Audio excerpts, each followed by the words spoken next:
Today, I'm going to show you how to paint your brand new Space Marines from the Leviathan set.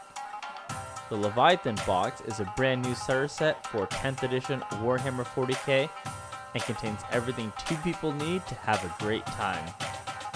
I will be painting my Space Marines as the bestest chapter and all of the Adeptus Astartes. And no, it's not the Ultramarines. My Space Marines aren't heretic Xeno lovers like Gilliman. Gross. I'm going to be painting the Retributors Space Marines from the Astartes movie.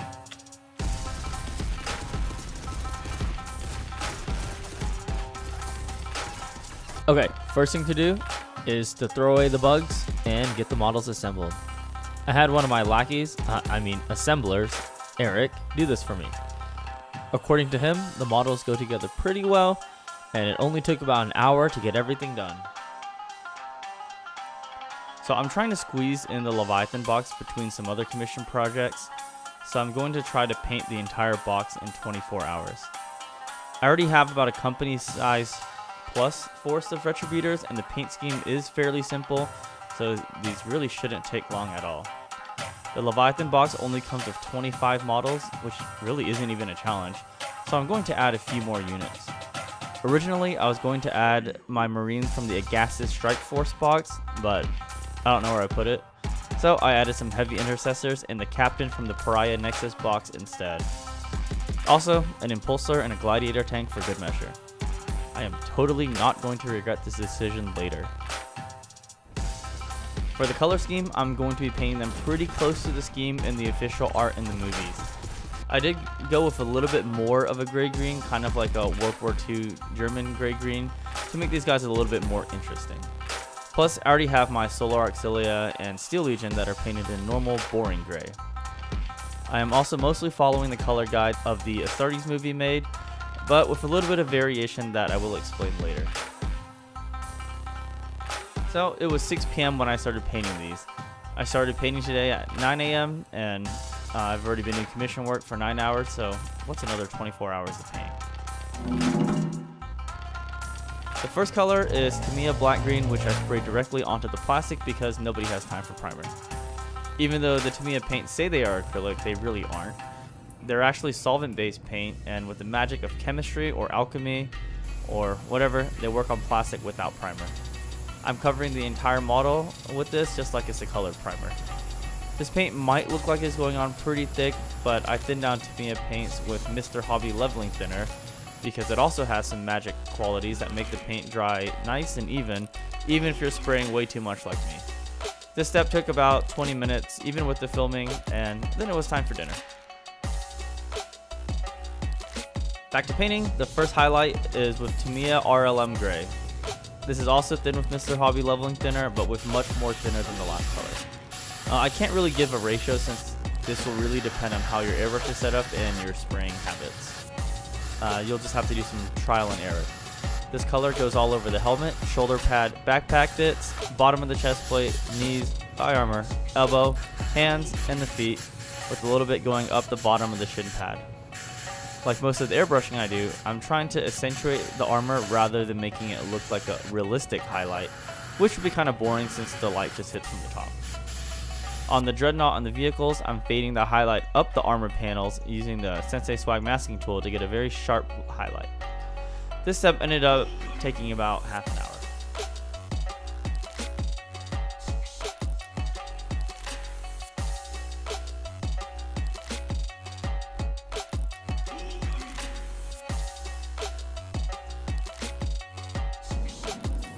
The last highlight is Zone of IJN Gray. This is focused on just the forehead, chest plate, knee pad, feet, hands, the outside of the backpack, plus a little circly thing in the center on the back of the backpack. On the vehicles, it's the same process as the last color, but only just a small tiny bit to get the sharp transition between light, medium, and dark. This helps the vehicle looks a little bit more three-dimensional, kind of like a sketch of a cube. Now time to airbrush our special boys. I did the shoulder pads in the same green as the last few steps, but the Apothecary and the Librarian are white and blue respectively, and I'm going to airbrush these colors to save time. To keep the green, I'm covering it with liquid mask. I ran out of the purple Humbrol one that I like to use, and whichever one this is also fine. Most of these masking fluids dry clear, so I put on 2 or 3 coats to make sure everything is covered. The Humbrol brand is purple, so it's actually easier to know that you got everything. Then I primed the 2 models in black. Any black primer like Vallejo or Pro Acro will work. If you're in the EU, the AK Interactive one-shots are pretty good, but they're much harder to find here in the States. While I had black in airbrush, I also painted the Special Infantry. On the style guide, you can see that the regular Tactical Marines are just green, and then the Special Devastator and Assault Marines have black shoulder pads and helmets, while the Veterans and Command figures are white. I did do this a little bit differently with the Primaris Marines and painted the special armor variants like the Aggressor suits and the Flying suits black instead of dividing it in between battle line, close support, and fire support. I think that the heavier variants will look a little bit better and stand out more rather than just having a basic assault intercessor have more drip. The next step was to work on the white. To save time, I'm going to paint the Apothecary at the same time as the details on the Veterans and the Terminators. I want a cooler looking white to contrast with the warm weathering, so I'm going to start with a dark blue-gray. I airbrushed this color onto the shoulder pads and the helmets of all the Veterans and Commanders. If you don't think you can airbrush this color, it's perfectly fine to paint it by hand.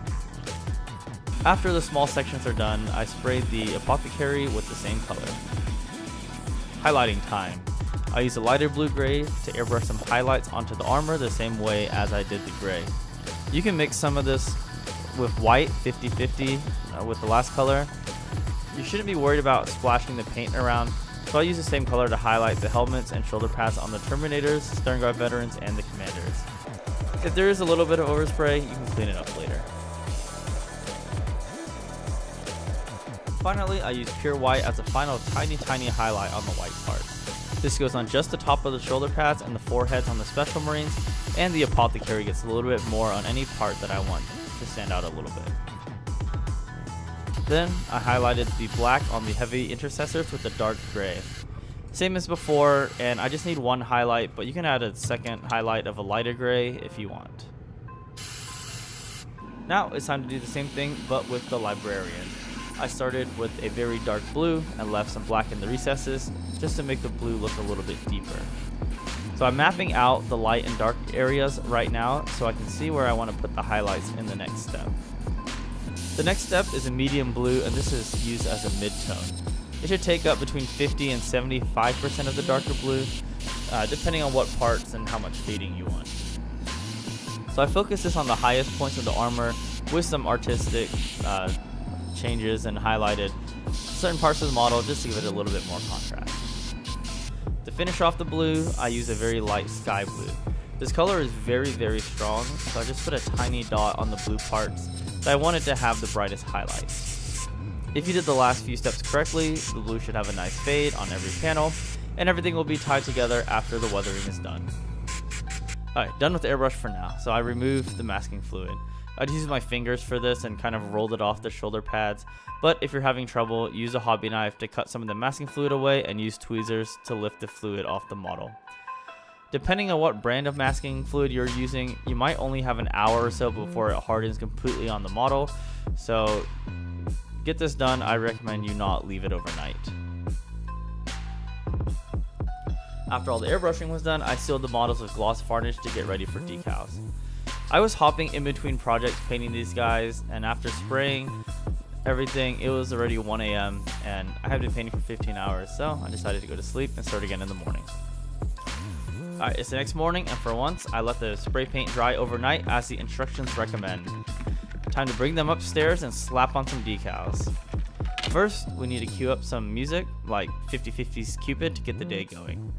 Also, shot a clock because I only slept for a few hours. I started getting all the decals prepped, but I realized I forgot some steps last night. The first was the capes on the 2 commanders, so I hand painted these black to prepare for airbrushing. The paint looks a little bit thick in the video, but I did mix a lot of thinner, so it should kind of level out when it's dry. Next, I airbrushed a dark red onto the cape.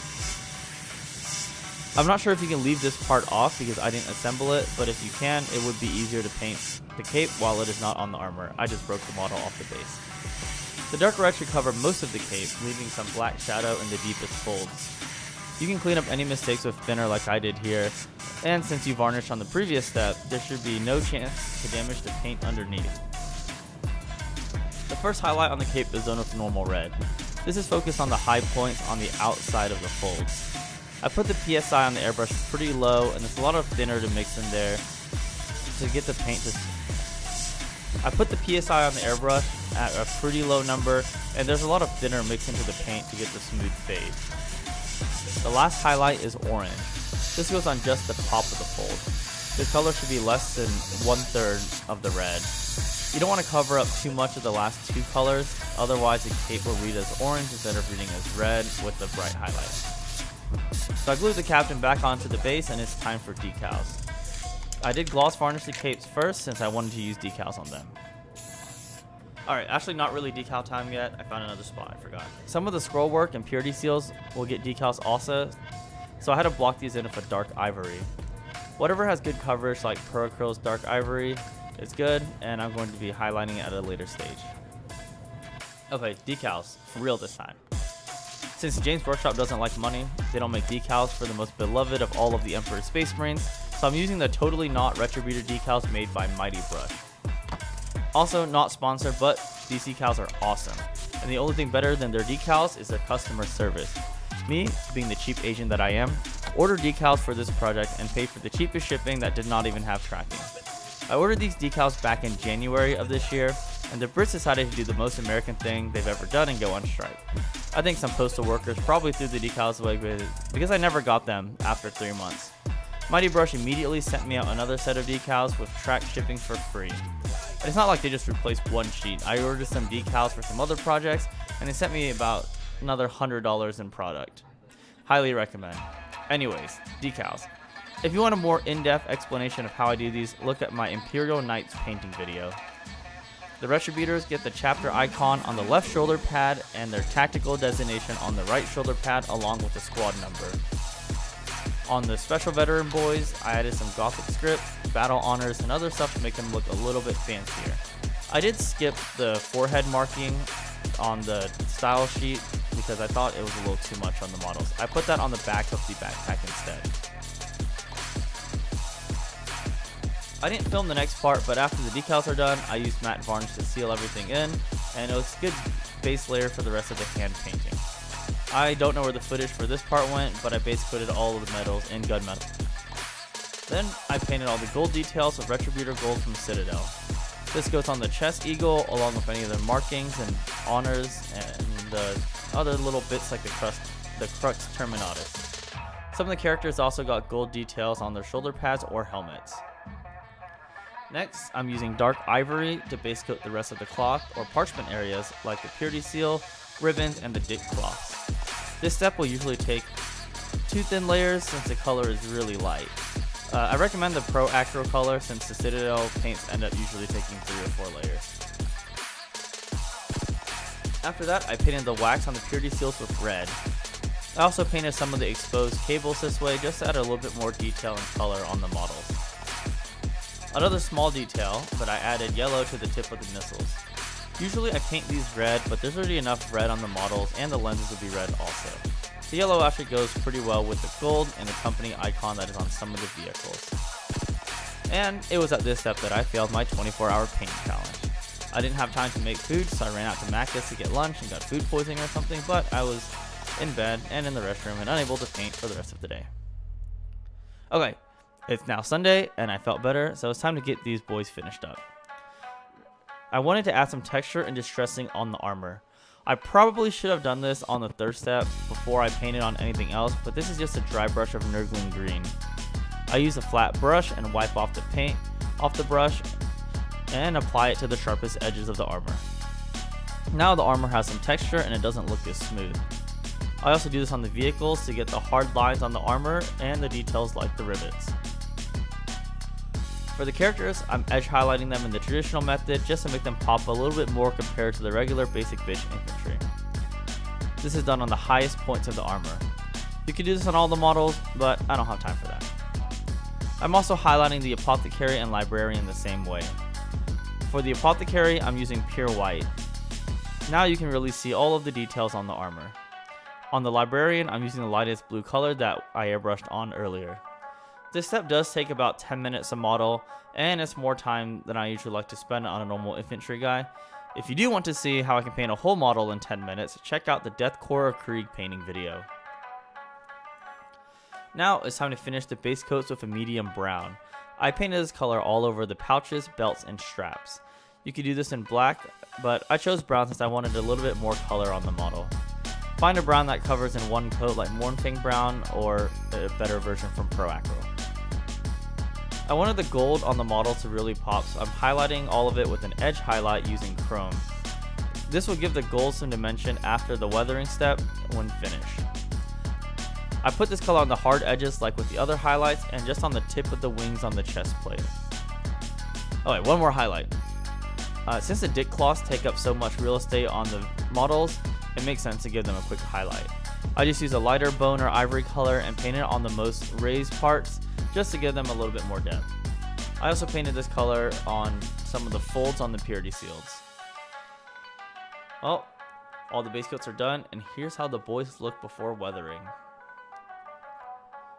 Oh, I forgot to paint the brass bits, so here's that. This color mostly goes on the flamethrowers, on the Totally Not Intercessor Marines, and a few other small details like the rounds in the magazines, and just wherever. Last little bit I also forgot is this dark gray that I painted in the joints of the Space Marine suits. I chose a dark gray instead of black so that the recesses can get darkened down during the weathering while the highest details are still exposed. Alright, weathering time for real. I wanted a darker look on these guys, so I'm going with Shrieking Grime for Panzer Gray, which is a little bit darker and cooler than the normal shade of Shrieking Grime that I use. I mix this with some Gamsol at about 50-50, but play around with the ratio to see what works best with your airbrush setup and paint style. I airbrush this all over everything. No need to be careful at all. This goes over everything, and even the vehicles are completely covered. The Shrieking Grime needs a few hours to dry, and it's Sunday, so it's time for some religious observance. I would like to apologize in advance for the 16% of my audience from Great Britain for this next part.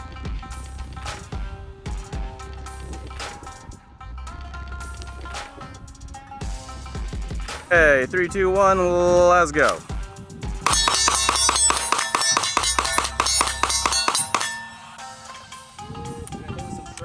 Yes. Okay, back to painting. I need to remove most of the Shrieking Grime, and I use a makeup sponge and drag this down the model to get some streaking effects for extra texture on the armor.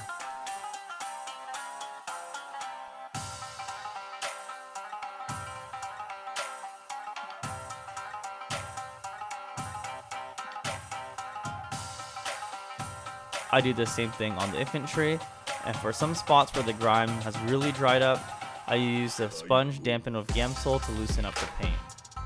On some of the characters, I need to use a Q-tip to get some hard to reach areas. This step took about 45 minutes, and now the models are looking suitably grimdark. The armor looks dirty, but I wanted it to also look a little bit damaged and distressed too. I use a sponge from one of those weird craft brushes, but you could also use some leftover sponges from blister packs or an army case. I ripped a small piece and used a hobby knife to cut the tip up a little bit. The first color of chipping is a dark brown black. I dipped the sponge into this and dabbed it onto a paper towel until I got the pattern that I liked and applied it on the model, focusing mainly on the sharp edges where the armor is more likely to be damaged. I'm going to do a multi-stage chipping, and this color represents the oldest chips that have dirt or are rusted. The next color is gunmetal. I applied this exactly the same way as the other color, but put a little bit less onto the model. The color has quite a strong effect, so don't overdo it. I put a lot of it on the areas that already had black-brown to make the armor look more three-dimensional. Last color is a bright silver. These are the freshest chips that haven't had a chance to get dirty like the older ones. This is the brightest color on the model, so I just used a tiny bit. I also added a small bit onto the brass and gold areas just to add some more damage to those areas. To finish off, I painted the eye lenses in chrome. I'm not really a big fan of the gem effect that most people do for eyes, since I don't think this is realistic looking. It's definitely more of an artistic effect, so go with whatever you prefer. I filled the chrome areas in with transparent red to get a glassy glowing red effect. This might take a few coats on the bigger parts, so just be patient with this. I forgot to do this step when I painted my Astartes a while ago, so now it's a good time to get these finished up for good. Basing time. I covered this in better detail in the last video on painting the Legio Ignatum Titans, but I'm using my poor man Sterling mud, which is just all of the normal materials that you would normally use on a base, but all mixed together. Instead of glue, then sand, then paint, and a lot of drying and waiting in between, I just mix it all together. And some tactical rocks to make the base look extra cool. While the base was drying, I painted the flesh on all of the characters. I'll go over my skin painting method in a new video, but at this point I just want to get the models done, and it's super hard to paint this while looking through the screen of a camera. And no way I could film painting the eyes or lips looking at a digital screen. So next time I'll have somebody else film over my shoulder while I paint. Bases are dry, so now it's time to add pigment. Again, go to the Legio Ignatum video for a more in-depth explanation about this method, but I just use a light pigment color and a darker pigment color to make the ground look dusty and not look like painted sand. The pigment is super fine and it looks like dirt at this scale. Everything is sealed with Gamsol and the bases are done. And for the last part, all you need to do is give all the boys a good rim job with black and we're done. Be careful airbrushing this because you don't want to get paint splatter all over the feet. Just use a paintbrush if you aren't comfortable with the airbrush. And they're done. The Retributors are ready for 10th edition. I really enjoyed painting these models. They look so much better than the Space Marines that I first painted in 4th edition when I got into the hobby. And I'm very happy that Terminators are back and they're no longer short Marines. Time to add these guys to the rest of my Retributors. Now it's finally looking like a full army. Originally, I just wanted a company of 100 models, but James Workshop keeps finding a way to take more and more of my money. I'm almost at 2 companies now, and I have a few dozen more Marines in my pile of shame, and I think at this point, I should just go paint a full chapter. Let me ask my financial advisor if he thinks that's a good idea. Alright, if you have any questions, please feel free to leave them in the comment section, and I'll do my best to get back to you. A few more videos coming soon. The Imperial Navy video is almost done, and I'm about to start the Legio Gryphonicus Titan Maniple. One more thing. If you watch this entire video and you decided that you don't want to paint your miniatures, maybe because it looks too complicated, or you just don't have enough time, we got you. Sensei Swag Mini Art offers a few different levels of painting, ranging from battle ready at just $10 a model, up to competition level pieces. Our studio is based in the United States, but we do send models all over the world.